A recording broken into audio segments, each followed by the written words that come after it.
ॐ असतो मा सद्गमय तमसो मा ज्योतिर्गमय मृत्योर्मा अमृतं गमय। ॐ शांति शांति शांति। प्रिय दोस्तों नमस्कार।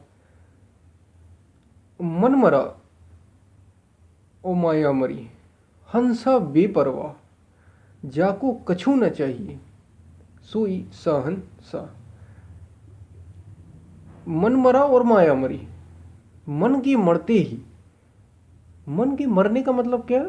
मन शुद्ध होते ही, मन से विचारों के हटते ही मन मरा, माया मरी।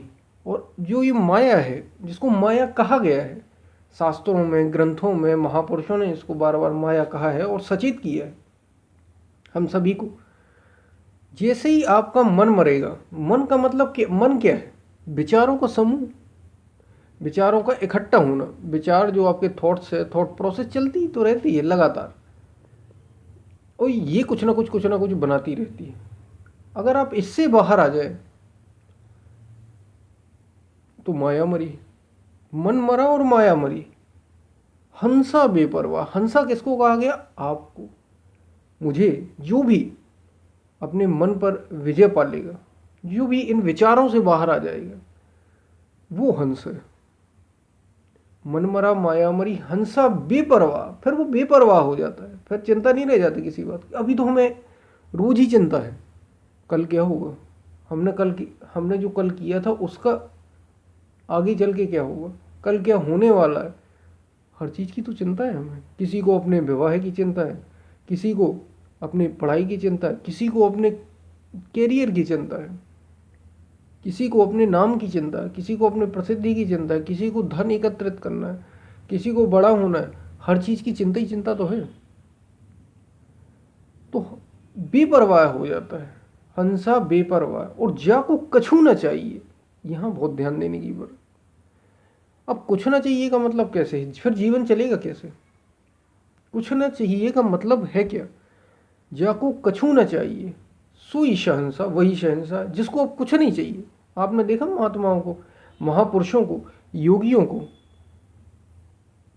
अगर वे नग्न भी पड़े हैं, एक वस्त्र धारण किए हुए पड़े हैं, तो भी वो ईश्वर में ही होते हैं। श्री रामकृष्ण परमहंस को देख लें, बुद्ध को देख लें, महावीर को देख लें, संग्रह के लिए हमेशा मना करते, कुछ भी नहीं है और शहंशाह है। हर कोई उनकी पूजा कर रहा है। आप अब देखिए, राम के पास तो सब कुछ है और इनके पास कुछ भी नहीं है, लेकिन फिर भी राम की पूजा हो रही है और इनकी भी हो रही। वस्तुतः बात यह है कि उन्हें भीतर से कुछ नहीं चाहिए। राम को भीतर से कुछ नहीं चाहिए, इनको भी भीतर से कुछ नहीं चाहिए। बाहरी रूप में ये चूंकि सन्यासी हैं, बुद्ध, महावीर, श्री रामकृष्ण परमहंस, ऐसे जो आदि शंकराचार्य, ये महापुरुष हैं, बाहरी रूप से सन्यासी हैं, इसलिए ऐसे दिखाई देते हैं कि कुछ एकत्रित नहीं है। राम और कृष्ण बाहरी रूप से वहाँ चूंकि गृहस्थ हैं, इसलिए उनके पास चीज़ें सब इकट्ठी दिखाई देती, लेकिन भीतर से ना तो इनको कुछ चाहिए ना उनको कुछ चाहिए। इसलिए दोनों ही शहंशाह हैं। जिसको कुछ भी नहीं चाहिए, चाहे वो गृहस्थ हो, सन्यास हो, कुछ भी हो, जिसको कुछ कोई इच्छा ही नहीं, तो फिर क्या? अगर कोई इच्छा नहीं तो फिर कैसे जीवन चलेगा? जीवन ऐसे चलेगा कि उसकी मर्जी से चलेगा। उसकी मर्जी में अपनी मर्जी मिला देना। किसकी मर्जी में? उस प्रभु की, परमात्मा की, ईश्वर की, या अस्तित्व की मर्जी में। सब कुछ उसके भीतर ही है, उसकी कृपा के भीतर है, और बस उसमें ही अपनी मर्जी शामिल कर देना। जाहि विधि राखे राम ताहि विधि रहिए। सुना होगा आपने, सीताराम सीताराम सीताराम कहिए, जाहि विधि राखे राम। जैसे रखेगा वो हम वैसे रहेंगे। हर कोई क्या ऐसा रहता है क्या? बस कहते बस तो हैं लोग कि जब भी कोई असफल होते हैं तो कह देते हैं कि भगवान ने ऐसा किया, भगवान ने ऐसा चाहा इसलिए हम ऐसा हो गए। बस असल में ऐसा होता नहीं है।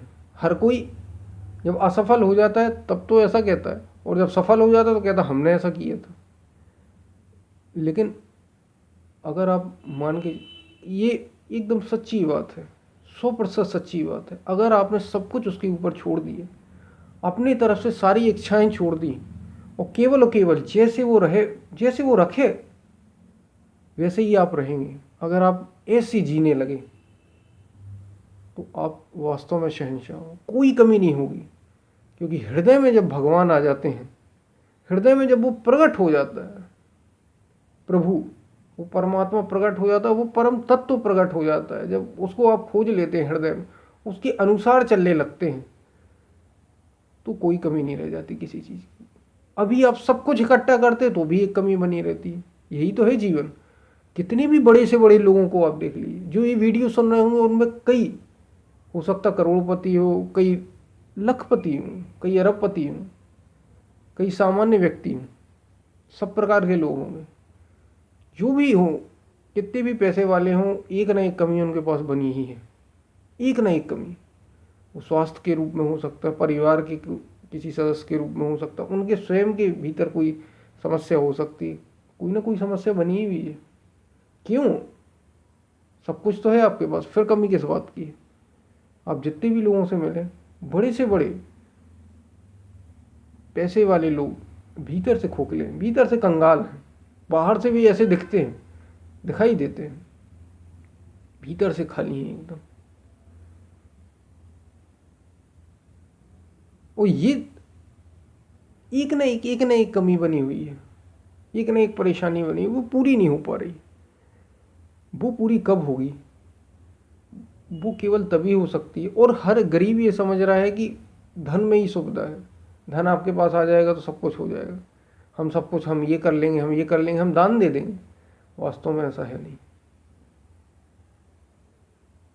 वास्तव में ऐसा बिल्कुल भी नहीं है। आप जैसे भी हैं, अगर आप पूरी तरीके से उसके प्रति समर्पित हो जाते हो, कुछ सब इच्छाएं उस अस्तित्व पर छोड़ देते, अपनी व्यक्तिगत निजी इच्छा उसके ही प्रति अगर समर्पित कर दें, तो फिर वो चलाएगा। तब ऐसे जिएंगे आप जैसे राम जीते हैं, जैसे कृष्ण जीते हैं, जैसे बुद्ध जीते हैं, महावीर जीते हैं, रामकृष्ण जीते हैं, आदि शंकराचार्य जीते हैं। दुनिया हमेशा याद रखेगी जैसे मीराबाई जीती, सबरी जीती। आपने कोई छोटा बच्चा अगर देखा हो, कोई क्या उसे चिंता है? कौन करता है उसकी चिंता? वो तो कुछ जानता भी नहीं, सब कुछ छोड़ रखा है उसने। किस पर? माता पिता पर। वो गरीब का बच्चा हो या अमीर का बच्चा हो, सब पल जाते हैं। आपने देखा, ये बहुत अच्छी बात है जीवन में देखने के लिए। जब आप ऐसे हो जाते हैं छोटे बालक की तरह, उस अस्तित्व के प्रति समर्पित, उसकी जैसी इच्छा होगी, जो भी हमारे सामने आएगा हम उसको करेंगे, प्रसन्नता से करेंगे, जो भी हमारे सामने, लेकिन हमारी अपनी निजी कोई इच्छा नहीं। और हम हर चीज़ में शामिल होंगे, पूरी तरीके से शामिल, पूरी तरीके से पार्टिसिपेट करेंगे जीवन में। कोई भी चीज़ हो, उसके लिए हम पूरी तरीके से समर्पित रहें। क्योंकि हर इच्छा जो भी सामने आती है, कोई अगर बीमार हो जाता है, कोई अस्वस्थ हो जाता है, कोई दुखी है, तो भी हम ये समझेंगे कि उसकी इच्छा है। हमारा कोई आसपास का अगर दुखी है, तो भी संसार में, दुनिया में अगर कोई ऐसी चीज़ आ जाती, तो भी हम यही समझेंगे कि सब उसकी इच्छा है। और अगर बहुत अच्छा होता है, बहुत अच्छा नाम होता है, प्रसिद्धि होती है, सब कुछ बढ़ता ही चला जाता है, तो भी उसकी ही कृपा है।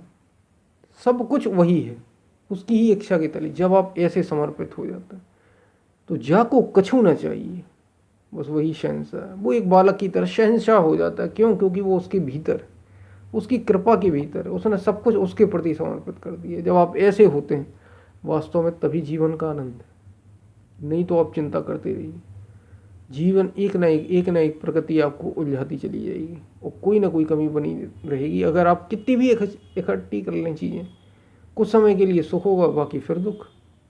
क्योंकि सुख के साथ ही ये जोड़ा है, सुख दुख, अच्छा बुरा, लाभ हानि, ये जोड़ा है यहाँ पे। और जब आप पूरी तरीके से समर्पित हो जाते हैं, सुख दुख में, अच्छे बुरे में, लाभ हानि में, तो फिर कल्याण होता है। वास्तविक आनंद मिलेगा आपको, वास्तविक शांति मिलेगी। और अब तभी जीवन की ऐसे पहलू आपके सामने प्रकट होंगे, तब परमात्मा अपने आप को प्रकट करेगा, तब वो परम तत्व आपको अपने सामने प्रकट करेगा। कोई कमी नहीं रहेगी, आप निश्चिंत रहिए, कोई कमी नहीं रहेगी। क्योंकि जब भगवान हृदय में आते हैं, वो परम तत्व हृदय में प्रकट होता है। तो जो सबको चला रहा है वो आपको चलाना कोई बड़ी बात नहीं है।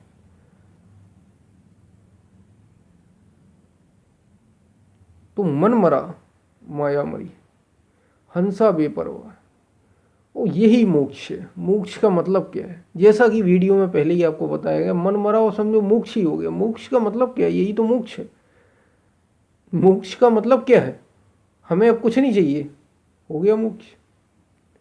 तो मन मरा और मोक्ष हो ही गया। यही यही बात थी ना। यही आप वीडियो देख कर आए थे कि मन मरा और मोक्ष कैसे हो जाता है?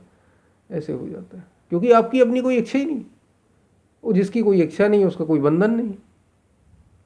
कोई बंधन ही नहीं तो मोक्ष ही तो है। और ये होगा कब? जब हम की मन की वासनाएं, मन की इच्छाएं समाप्त हो जाएंगी। कबीर मन निर्मल भया जैसे गंगा नीर, पाछे लागा हरि फिरे कहत कबीर कबीर। जैसे ही मन निर्मल हुआ, यानी मन मरा, मन गया। निर्मल का मतलब क्या? विचारों का जो प्रपंच है इससे आप दूर हो गए। कबीर मन निर्मल भया जैसे गंगा नीर, जैसे गंगा का पानी की संज्ञा दी उस समय। तो पीछे हरि घूमने लगे, भगवान। और जब भगवान जिसके पास होंगे, बस उसे किस चीज की कमी। तो भगवान चाहते हैं केवल अपना बनाना। वो पूरी तरीके से समर्पित चाहते हैं कि आप उसके प्रति समर्पित। जब आप पूरी तरीके से समर्पित हो जाते, सब कुछ उसके ऊपर छोड़ देते, आप अपने रिश्ते नाते, परिवार, देश, समाज, सब कुछ छोड़कर उनको हृदय में सर्वधर्मान् परित्यज्य माम एकम शरणम व्रज, केवल मेरी शरण हो जा। अहम त्वा सर्व पापेषु, मैं तुम्हारे सारे पापों को नष्ट कर दूंगा। भगवान श्री कृष्ण गीता में अर्जुन से कहते हैं। तो मनमरा और मोक्ष, यही मोक्ष। अब क्या मोक्ष होता है? जीते जी ही मुक्त हो गया। तो हम फिर मिलते हैं, तब तक के लिए धन्यवाद।